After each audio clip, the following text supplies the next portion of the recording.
the customs and spiritual practices of the early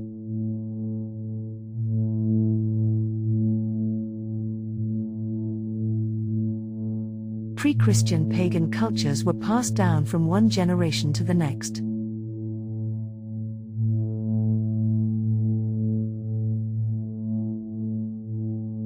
These old ways were traditions for respecting and interacting with the gods and other spirit denizens, and they varied from one culture to another.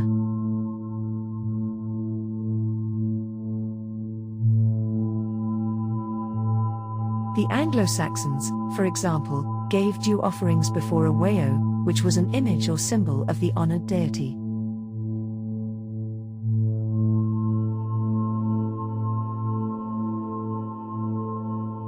The early Roman honored his family's numina, guardian spirits, and a household lararium, an object often resembling a small cupboard, which served as a home for those spirits.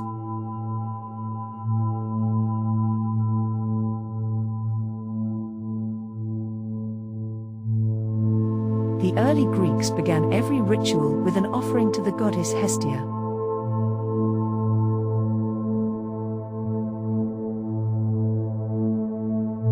Each culture had its own customs.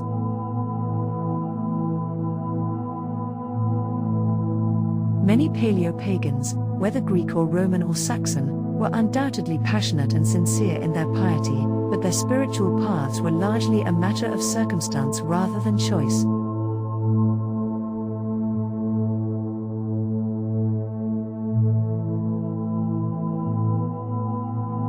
The Celt and the Egyptian, the Saxon, and the Greek, they observed their respective customs because those were the only customs they were familiar and comfortable with.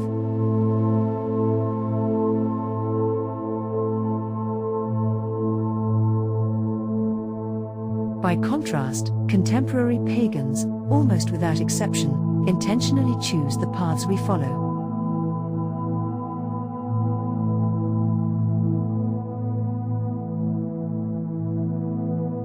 This is necessarily true for the first-generation pagan who was not raised as a pagan, but in today's multicultural environment even children born into polytheist households are usually encouraged to explore and appreciate other spiritual paths and to choose their own paths with knowledge and intention.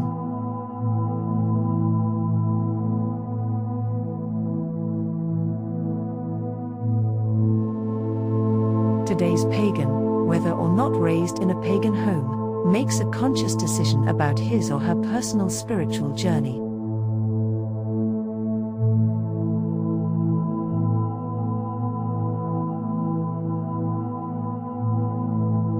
This intentional choice may be one of the most significant distinctions between contemporary pagans and our Paleo-pagan ancestors.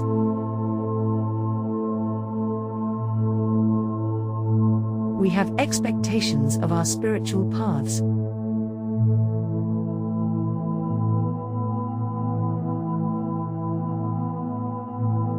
For the majority of today's pagans, this includes the expectation of a connection between us and the earth, so much so that pagan spirituality has often been labeled earth religion, or earth-based religion.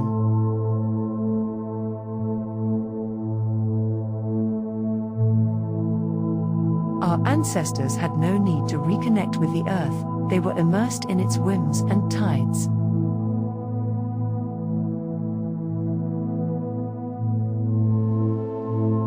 In the pre-industrial world, the rural population was much greater than it is today.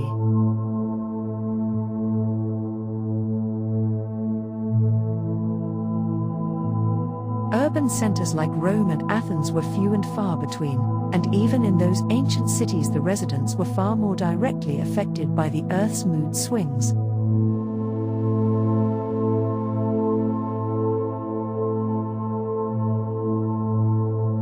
Today, in developed nations at least, we need not fear starvation if the local grain crop fails.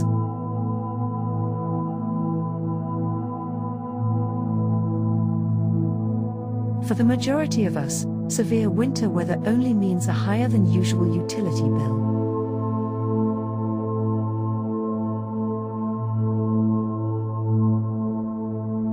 We are still dependent on the earth, but not as directly as our ancestors were, and for the most part, this is a good thing.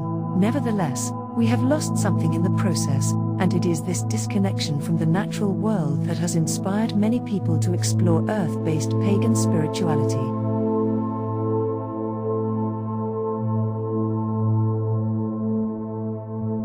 Because of this intentional spirituality, pagans today often attempt to follow what the early Saxons might have called halsidu, meaning healthy or holistic traditions.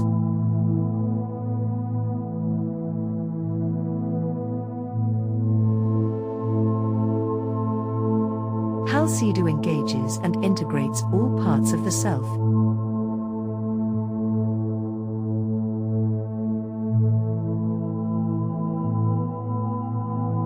Exactly how many parts there are depend on one's spiritual paradigm.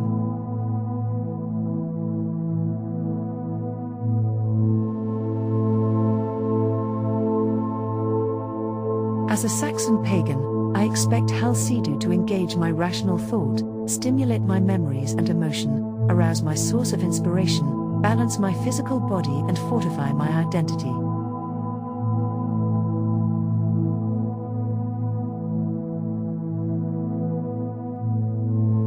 In the Saxon tradition, these are all equally important parts of the self.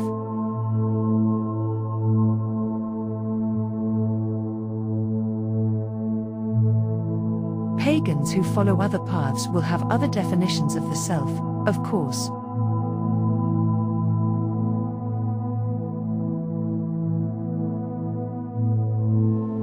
For the sake of simplicity, let us make use of a popular contemporary paradigm and define halsidu as the integration of body, mind, and spirit.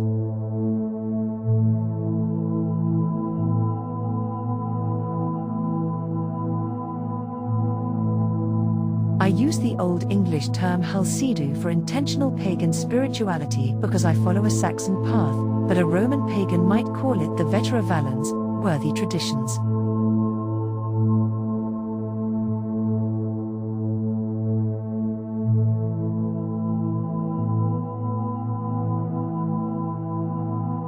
An Icelandic pagan could call it Hyldrun Venja, holistic habits.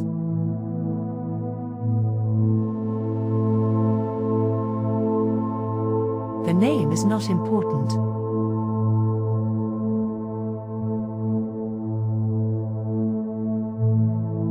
By any name, intentional pagan spirituality helps us reconnect with the earth and integrate all parts of the self into one whole being.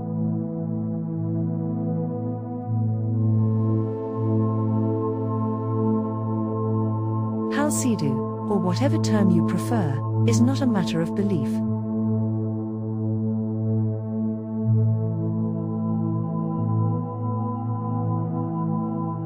In fact, belief is relatively unimportant in polytheist religions.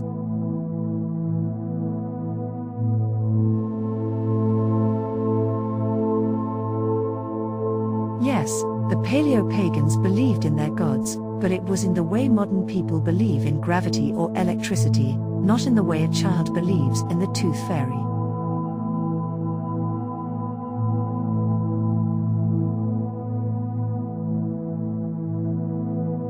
When we apply the logic that we apply to every other aspect of the human experience to our perceptions the divine, it is patently obvious that the gods are real.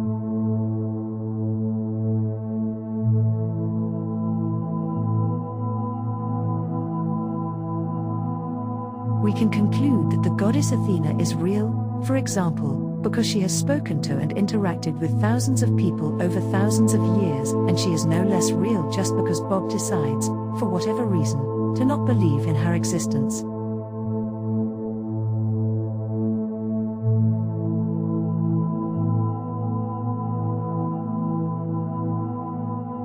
Early pagans knew the gods are real. For them, it was not an issue of personal belief.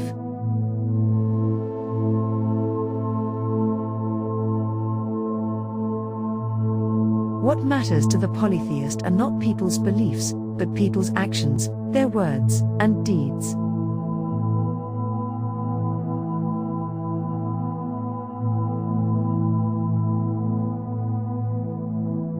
Traditional pagan spirituality is orthopraxic, focusing on shared practices and traditions rather than beliefs.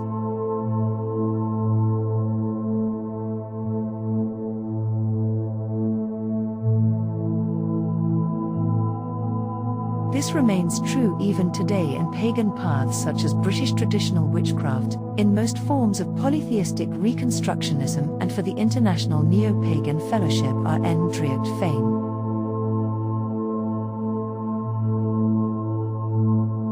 It is your actions that define you and shape the world around you.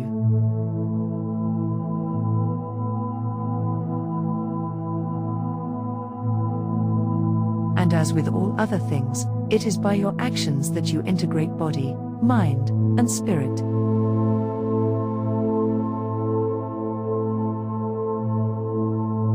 Not by thinking about it.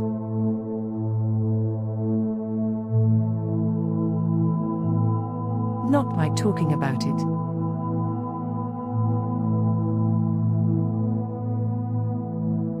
It is something you do.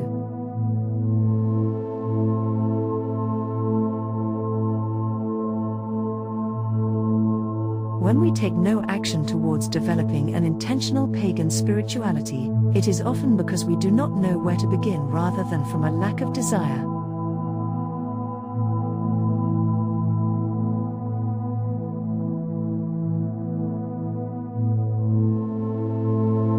Few books address this issue: how to live as a pagan after closing the ritual and washing up the chalice or mead horn.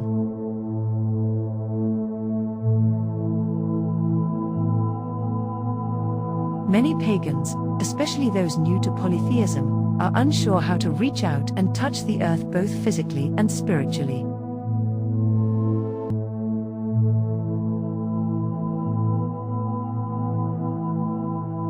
Halsidu, holistic custom, demands that we do this very thing, that we touch the earth, taking action to build a personal pagan lifestyle for each of us.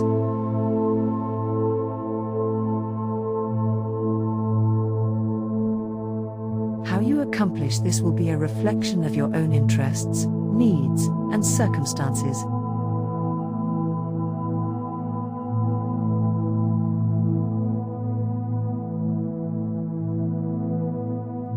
The important thing is not what you do, which will vary from one person to another, but that you do something, some little thing each day to connect with your gods and with the world around you. There are many ways to do this.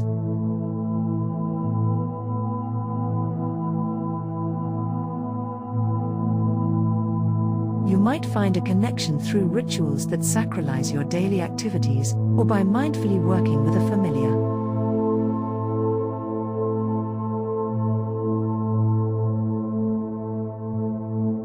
You might find it by literally touching the earth, armed with a spade and a hoe, raising some of your own food, and actively participating in the eternal cycle of receiving and giving back.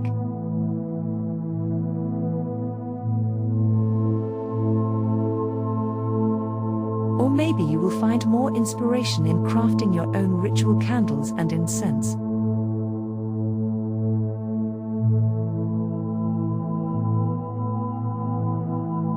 Whatever the means, building an intentional, personal pagan lifestyle will help you integrate body, mind, and spirit into something whole and complete.